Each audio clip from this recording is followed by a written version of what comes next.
இதே பா ரஞ்சித் அவர்கள் திமுக வந்து தேர்தல் அறிக்கையில் கொடுத்த தேர்தல் அறிக்கையில் நீட்டு வந்து நிச்சயமாக தடை செய்வோம், அதற்கான ரகசியம் எங்களுக்கு தான் தெரியும்னு சொல்லி திமுக அறிவிச்சிச்சு. சரி, அறிவித்து ஒரு 2 வருடம் ஆகட்டும் 3 வருடம் ஆகட்டும் 4வது வருடமாவது பா ரஞ்சித் வந்து அறிவாலய வாசல்ல வந்து போராடி இருக்கணுமா இல்லையா? அந்த 8 தலித் அமைச்சர்கள் என்னைக்கு தலித் பிரச்சனைகள் கிட்டத்தட்ட 2 மாசம் ஆயிடுச்சுங்க. அதாவது வன்னியரசு தோழரை தவிர மீது 7 தலித் அமைச்சர்கள் என்னைக்காவது தலித் பிரச்சனை பத்தி பேசியிருக்காங்க. உனக்கெல்லாம் பதில் சொல்ல முடியாதுன்னாரு, உனக்கெல்லாம் பதில் சொல்ல முடியாதுன்னாரு. அப்ப பா ரஞ்சித் ஏன் கொந்தளிக்கிற? எங்க போனாரு பா ரஞ்சித்? இப்ப பா ரஞ்சித் செட் பண்ணிருக்காருல ஒரு டீம், அந்த டீம் எங்க போச்சு? சேகர் பாபுவை அமைச்சர் பதவியில இருந்து நீக்கணும். அறிவாலயத்துல போய் நீ போராடி இருக்கணுமா, போராடி இருக்க கூடாதா? இல்ல மு.க. ஸ்டாலின் அவர்களுடைய இல்லத்துல போய் நீங்க போராடி இருக்கணுமா, போராடி இருக்க கூடாதா? ஐயா, நீங்க நீட்டுக்காக பேசானா உன்னுடைய பத்திரிகையாளர் சேர்ந்த தூய்மை பணியாளர்களுடைய போராட்டத்தில் ஒருத்தர் கேள்வி கேட்கிறாரு. ஒரு நபர் ஒருத்தர் யூடியூப் சேனல்ல கேள்வி கேட்கிறாரு. அவருடைய சேனல் நீலம் மைக்க வச்சுக்கிட்டு கேட்கிறாரு, நீ யாரு, உனக்கு ஏன்டா நான் பதில் சொல்லணும்னாரு. அது எவ்வளவு தரக்குறைவான வார்த்தை. நீங்க எந்த பிரஸ்? அப்படிலாம் பத்திரிகையால் தான் நான் சந்திக்கிறேன், உங்களை சந்திக்கல. பத்திரிகையால் தான் சந்திக்கிறேன், உங்களை சந்திக்கல.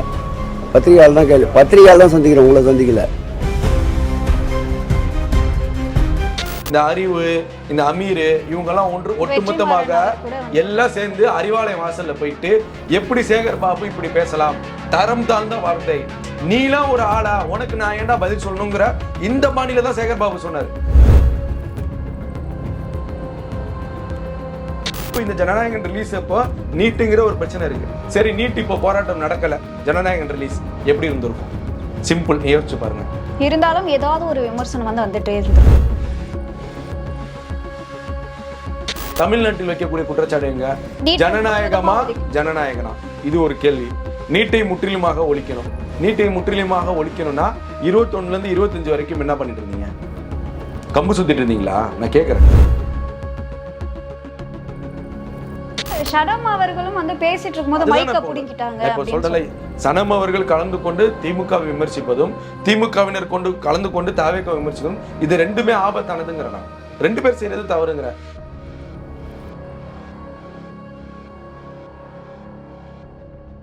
ஜாம்பவான் நேயர்களுக்கு வணக்கம். நான் உங்க தீபிகா. இன்றைய நிகழ்ச்சியின் சிறப்பு விருந்தினர் இளம் பத்திரிகையாளர் யாசர் அவர்கள். வணக்கம் சார். வணக்கம் தீபிகா. சார், டெல்லியில மாணவர்களுடைய போராட்டம் அங்க மட்டும் எதிரொலிக்காம இப்ப தமிழகத்திலயுமே எதிரொலிச்சிட்டு இருக்கு. ஸோ இந்த நிலையில பாத்தீங்க அப்படின்னா பா ரஞ்சித் அவர்கள் வந்து என்ன சொல்லியிருந்தாருன்னா, இது போல 8 தலித் அமைச்சர்கள் வந்து இருக்காங்க, அவங்க இருந்துமே ஒரு பிரயோஜனம் இல்லை அப்படின்ற மாதிரி சொல்லியிருந்தாரு. ஸோ இதை எப்படி சார் பாக்குறீங்க? இப்போ மாணவர்கள் போராட்டம் எதற்காக நடத்தப்படுகிறது, ஏன் நடத்தப்படுகிறது, அது சம்பந்தமான விஷயங்களை வந்து அந்த இயக்குனர் வந்து பேசியிருக்கணும். பொதுவாக அவருடைய பேச்சை வந்து நான் பார்க்கறது இல்லை. இந்த ஒரு வீடியோ மட்டும் நிறையா சமூக வலைத்தளங்களில் பேசப்பட்டுச்சு, விமர்சனங்களாக பேசப்பட்டுச்சு. அப்போதுதான் பார்க்குறப்ப நமக்கு சில கேள்விகள் வருது, முரண்பாடான கேள்விகள் வருது.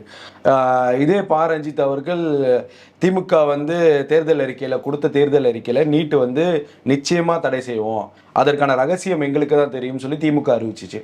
சரி, அறிவித்து ஒரு 2 வருடம் ஆகட்டும் 3 வருடம் ஆகட்டும் 4வது வருடமாவது பா ரஞ்சித் வந்து அறிவாலய வாசல்ல வந்து போராடி இருக்கணுமா இல்லையா? கண்டிப்பா போராடி இருக்கணும். ஐயா, நீங்க சொன்னீங்க, ஏன் நீங்க செய்யல? நீங்க தான் சமூக நீதி பேசக்கூடிய அரசா, நீங்க தான் பெரியாருடைய கொள்கை கொண்ட அரசா, நீங்க தான் அண்ணா சொன்ன கொள்கையில கொண்ட அரசான்னு சொல்லி அறிவாலய வாசல்ல நீலம் கொண்டு வந்து நிப்பாட்டி இருக்கணும்.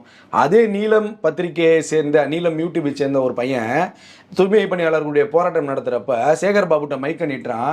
நீ யாருடா, நீ பிரஸ்ஸாடா, நீ மனுஷனடா அப்படின்லாம் பேசினார் சேகர் பாபு. விரட்டி அடிச்சார் சேகர் பாபு சென்னை கார்பரேஷன்ல. இன்னும் இந்த வீடியோலாம் இருக்கு, எல்லா நியூஸ் சேனல்லையும் இருக்கு. உனக்கெல்லாம் பதில் சொல்ல முடியாதுன்னாரு, உனக்கெல்லாம் பதில் சொல்ல முடியாதுன்னாரு. அப்போ பா ரஞ்சித் ஏன் கொந்தளிக்கிற? எங்க போனாரு பா ரஞ்சித்? இப்ப பா ரஞ்சித் செட் பண்ணிருக்காருல ஒரு டீம், அந்த டீம் எங்க போச்சு? சேகர் பாபுவை அமைச்சர் பதவியில இருந்து நீக்கணும். அறிவாலயத்துல போய் நீ போராடி இருக்கணுமா, போராடி இருக்க கூடாதா? இல்ல மு.க. ஸ்டாலின் அவர்களுடைய இல்லத்துல போய் நீங்க போராடி இருக்கணுமா, போராடி இருக்க கூடாதா? ஐயா, நீங்க நீட்டுக்காக பேசானா உன்னுடைய பத்திரிகையாளர் சேர்ந்த தூய்மை பணியாளர்களுடைய போராட்டத்தில் ஒருத்தர் கேள்வி கேட்கிறாரு. ஒரு நபர் ஒருத்தர் யூடியூப் சேனல்ல கேள்வி கேட்கிறாரு. அவருடைய சேனல் நீலம் மைக்க வச்சுக்கிட்டு கேட்கிறாரு, நீ யாரு, உனக்கு ஏன்டா நான் பதில் சொல்லணும்னாரு. அது எவ்வளவு தரக்குறைவான வார்த்தை.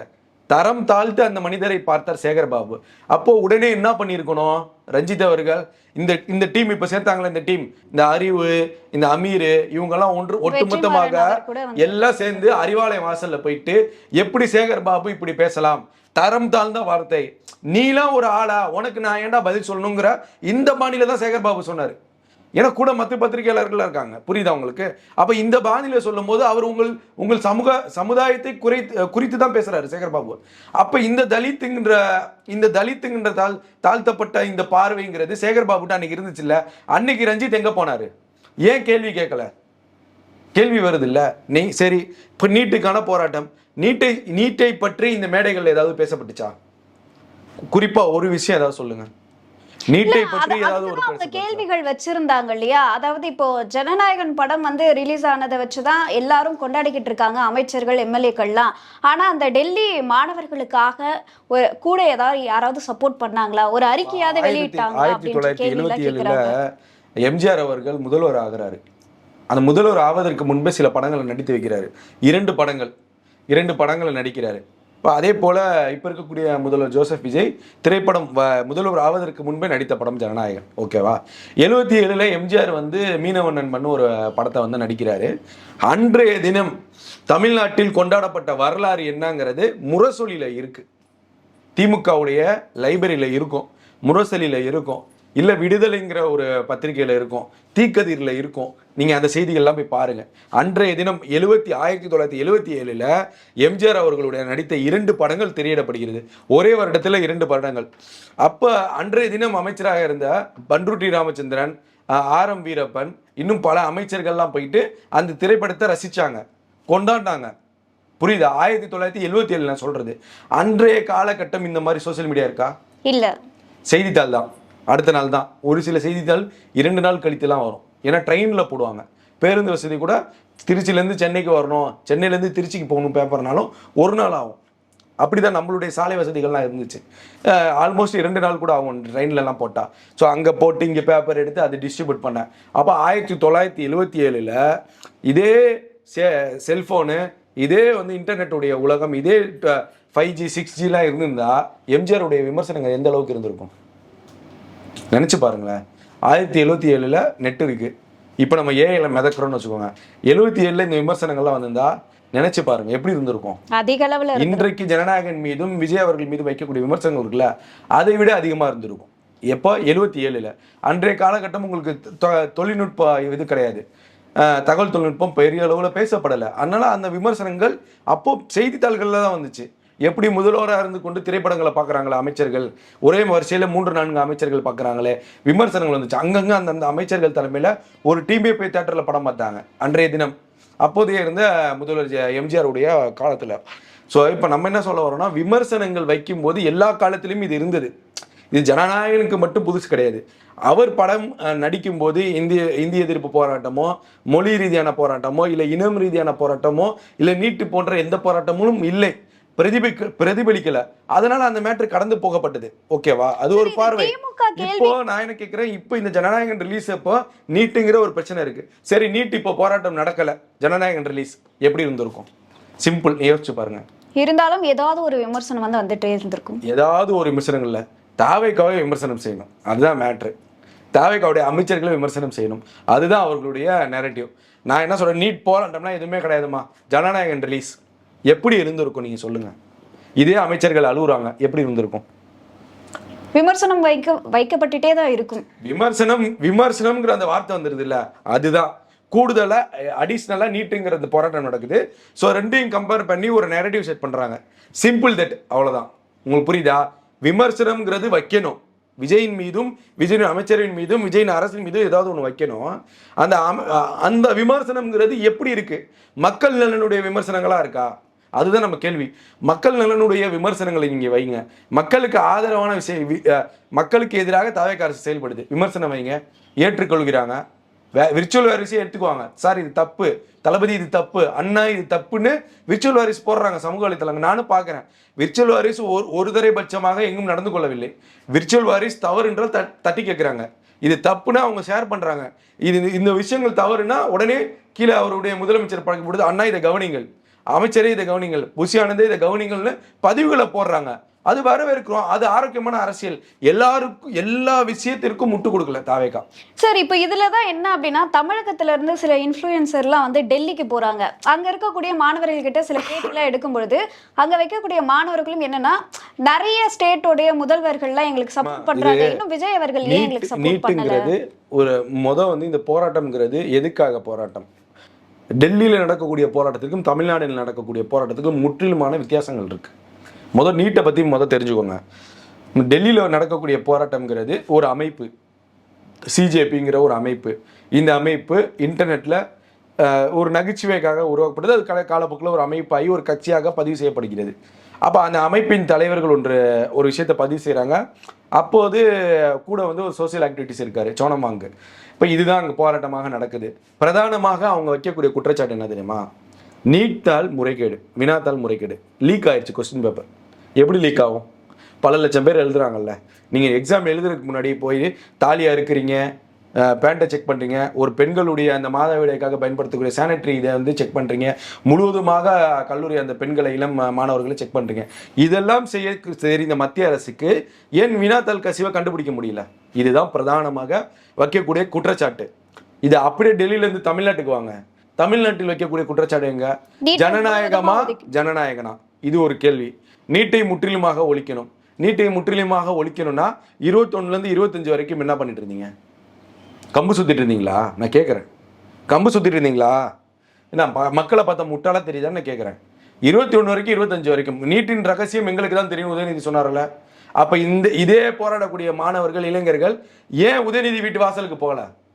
கேட்டிருக்கணுமா இல்லையா? 5 வருஷம் வாக்குறுதி கொடுத்தீங்களா சார், ஏன் சார் அவங்களால நிறைவேற்ற முடியல அப்படின்ட்டு.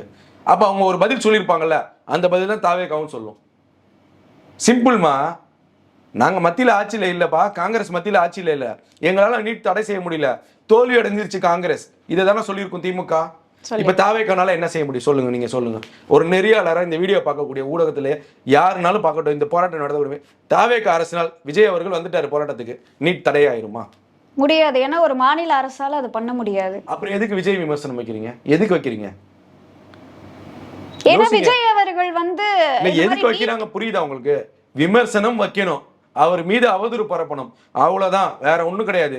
இப்ப விஜய் அவர்கள் போராட்டத்துக்கு வந்துட்டாரு. எங்கேயோ தமிழ்நாடு முழுவதும் போராட்டம் நடக்குதுல, ஏதாவது ஒரு போராட்டத்துக்கு வந்துட்டாரு, உட்காந்துட்டாரு, 4 வாரத்தை மத்திய அரசுக்கு எதிராக பேசிட்டாரு.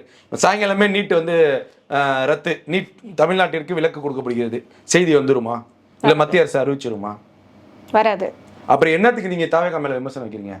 எதுக்கு விஜய் அவர்கள் மீது மக்கள் இறங்கி போராட்டம் பண்றாங்க அப்படின்னா அவங்களுக்கு போராட்டம் பண்றதுக்கு ஒரு லெகசின்னு ஒன்று இருக்குமா? ஒரு முதலமைச்சருக்கும் ஒரு லெகசின்னு இருக்கு. அந்த லெகசி அவங்க ஃபாலோ பண்ணுவாங்க.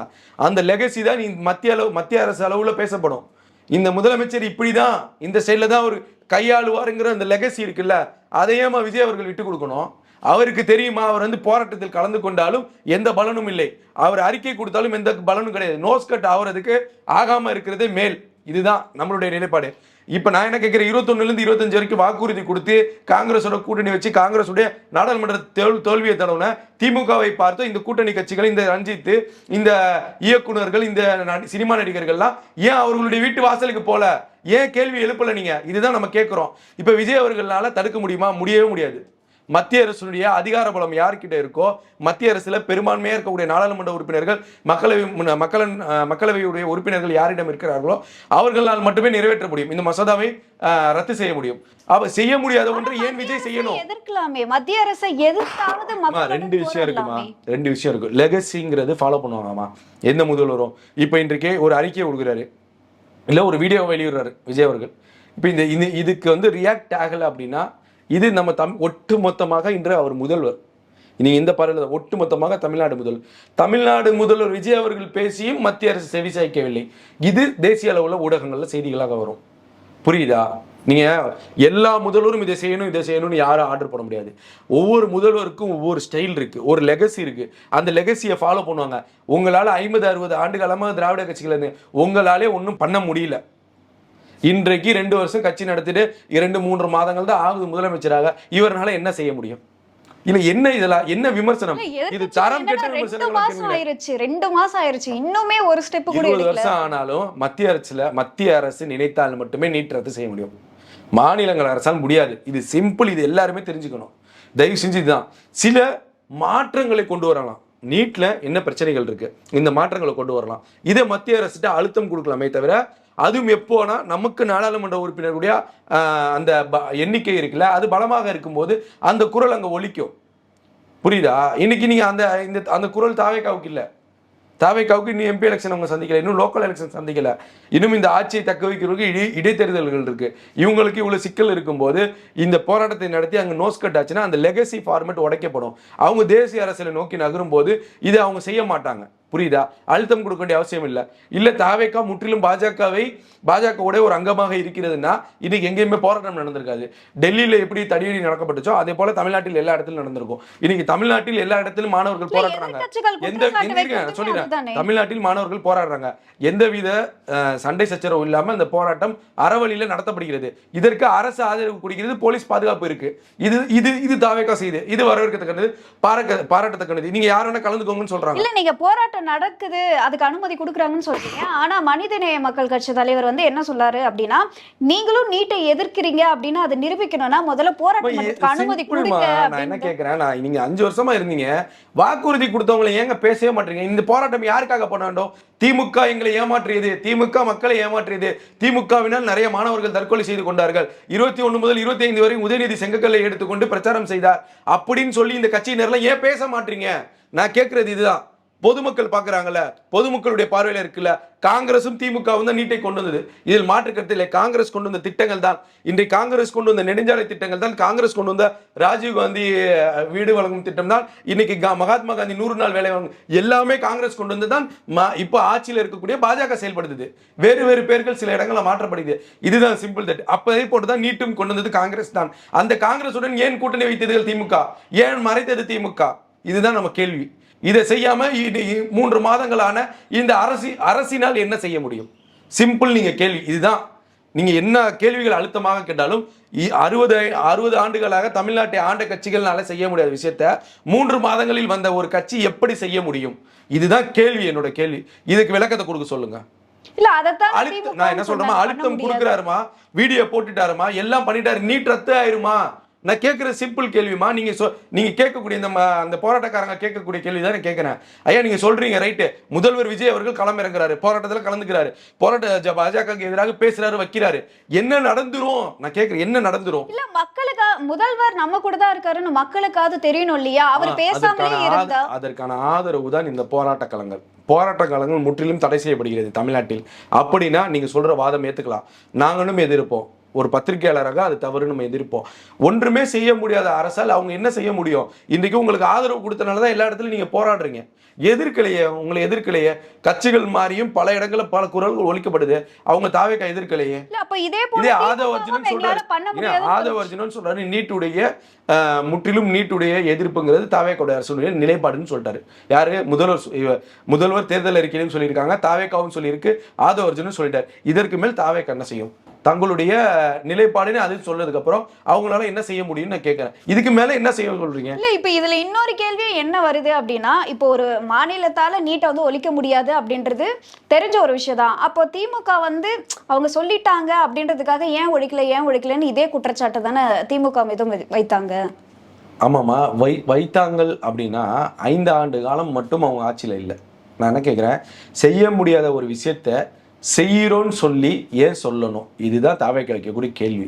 அது மக்களை ஏமாற்றக்கூடிய விஷயம். தீபிகா நான் உனக்கு இதை பண்ணுறமான்னு சொல்லிட்டு நான் உனக்கு ஆசை வார்த்தைகள் கூறுறேன். அந்த ஆசை வார்த்தைகளை சொல்லி நீங்கள் எனக்கு எல்லாமே எனக்கு இது பண்ணி தரீங்க, ஆனால் நான் அதை உங்களுக்கு செய்யலை அப்படின்னா அது துரோகம் இல்லையா? கண்டிப்பாக ஒரு பெரிய அந்த குற்றச்சாட்டை தான் தாவேக்கா வைக்குது. தேர்தலில் அதான் பிரச்சாரங்களில் வச்சாங்க, இதுதான் முன்மொழிஞ்சாங்க அவங்க. இன்றைக்கு தேர்தலுடைய அவங்களுடைய அறிக்கையில் எந்த இடத்துலையும் நீட்டை ரத்து செய்வோம்னு சொல்லி தாவேக்கா சொல்லலை. ஏன்னா செய்ய முடியாதுன்னு தாவேக்காவுக்கு தெரியும். தாவேக்கா சொன்னது நீட் எதிர்ப்புங்கிறது எங்களுடைய நிலைப்பாடு, அதை எதிர்க்கிறாங்க. அமைச்சர் சொல்லிட்டாரு, தேர்தல் பிரச்சாரங்கள் சொல்லிட்டாரு, முதல்வரும் சொல்லிட்டாரு. இதே முதல்வர் தாவேக்காவுடைய தலைவராக இருக்கும்போது மாணவர்களுடைய நிகழ்ச்சியில பேசும்போது நீட்டுக்கு எதிராக தமிழ்நாடு அரசு கொண்டு வந்த சிறப்பு தீர்மானத்திற்கு ஆதரவு அளிக்கிறோன்னு சொன்னாரு. அப்போ விஜய் அவர்களை ஏற்றுக்கொண்டீங்க, வரவேற்றீங்க, பாராட்டினீங்க. இப்போ என்ன உங்களுக்கு எதிர்ப்பு சொல்லுங்க, நான் கேட்குறேன். அப்போ ஆட்சி அதிகாரத்தில் இருந்து அவங்களாலே பண்ண முடியாதுங்கிறப்போ இவங்களால பண்ண முடியாதுமா இது வந்து தேவையற்ற விமர்சனங்கள் வைக்கிறாங்க. இப்போ நான் என்ன கேட்குறேன், இதை தவிர்த்து தமிழ்நாட்டில் எத்தனையோ பிரச்சனைகள் நடக்குது. அதற்கான விமர்சனங்களை தாவேகா மீது வைங்க, அதற்கான விமர்சனங்களை திமுக மீது, இது தாவேகாவுடைய தலைவர் விஜயின் மீது வைங்க, முதல்வர் மீது வைங்க, அமைச்சர்கள் மீது வைங்க, ஏற்றுக்கொள்ளுங்கள், அதை பேசுங்க, அதை மக்கள் பார்ப்பாங்க, மக்கள் உங்களை ஏற்றுக்கொள்வாங்க. தேவையில்லாத ஒரு தனிப்பட்ட விமர்சனம், தேவையில்லாத அந்த விமர்சனம் இருக்கு அப்படின்னு சொல்லுவாங்க. இது தேவையில்லாத விமர்சனமா? ஜனநாயகன் நீங்க அந்த மாணவர்கள் ஜனநாயகன் ரிலீஸ் ஆகலைன்னா இந்த ஒட்டுமொத்தமாக தேட்டருக்கு போனவங்களா இன்னைக்கு நீட்டில் உட்கார்ந்துருப்பாங்களா? அவங்களுடைய நிலைப்பாடுமா? ஒரு போராட்டத்தில் கலந்து கொள்வதுங்கிறது அந்தந்த இளைஞர்களுடைய நிலைப்பாடு. அந்த இளைஞர்களை வந்து நம்ம சுய பரிசோதனை செய்ய முடியாது. அவனுக்கு தோணுச்சு இது சரியான போராட்டம், நான் கலந்துக்கணும் அப்படின்னு அவனுக்கு தோணுச்சுன்னா அவன் கலந்துக்குவான். அதனுடைய வெளிப்பாடு தான் ஜல்லிக்கட்டு போராட்டம். ஜல்லிக்கட்டு போராட்டம் யாராவது கொண்டு வந்தாங்களா? தன்னெழுச்சியாக வந்தது. அதே போல நீட்டுங்கிறது இப்ப யாரு கொண்டு வரா, யார் எதுக்காக போராடுறாங்க, நீட் எதுக்கு தேவை, நீட் ஏன் தேவை இல்லைங்கிறத இந்த இளைஞர்கள் புரிந்து கொண்டார்கள். இப்போ நீங்க யூடியூப் திறந்து இதை பார்த்தீங்கன்னா பல வல்லுநர்கள் பேசுறாங்க, நீட்டு சம்பந்தமாக நிறைய மருத்துவர்கள் பேசுறாங்க, நீட்டில் தேர்வான மாணவர்கள் வீடியோக்கள் பேசுறாங்க. அப்ப எது சரி எது தவறுங்கிறது இந்த மாணவர்களுக்கு தெரியுது, இந்த இளைஞர்களுக்கு தெரியுது. இந்த இளைஞர்களை நீங்க எப்படி கட்டுப்படுத்த முடியும்? கண்டிப்பா முடியாது. புரியுதா? இன்னைக்கு நீங்க போராடுறீங்க, இன்னைக்கு பாதி பேர் ஜென்சி கிட் மீட்டிங் டிஷர்ட்டை போட்டு வரீங்க, புரியுதா? இன்னைக்கு போராடக்கூடிய ஆர்கனைசர்ஸ், அதை வழி நடத்துவர்களுடைய எண்ணம்ங்கிறது நீட்டுக்கு எதிரான போராட்ட மனநிலை. ஆனா அதில் கலந்து கொண்டு இருக்கிற மனநிலைங்கிறது தாவேக்காவுக்கு எதிராகவோ இல்ல திமுகவுக்கு எதிராகவோ இந்த இரண்டு ஸ்டைல்ல கலந்துக்கிறாங்க. இது ஆபத்தான ஒன்று நான் சொல்ல வரேன். சனம் அவர்களும் வந்து பேசிட்டு இருக்கும்போது மைக்க புடிங்கிட்டாங்க. இப்ப சொல்லலை, சனம் அவர்கள் கலந்து கொண்டு திமுக விமர்சிப்பதும் திமுகவினர் கலந்து கொண்டு தாவேக்கா விமர்சிப்பதும் இது ரெண்டுமே ஆபத்தானதுங்கிறனா. ரெண்டு பேர் செய்யறது தவறுங்கிற. போராட்டம்ங்கிறது நடத்தக்கூடியவர்களுடைய கோட்பாடும் கொள்கைகளும் நீட்டை முற்றிலுமாக விளக்கணும். இது தமிழ்நாட்டுடைய அஜெண்டா.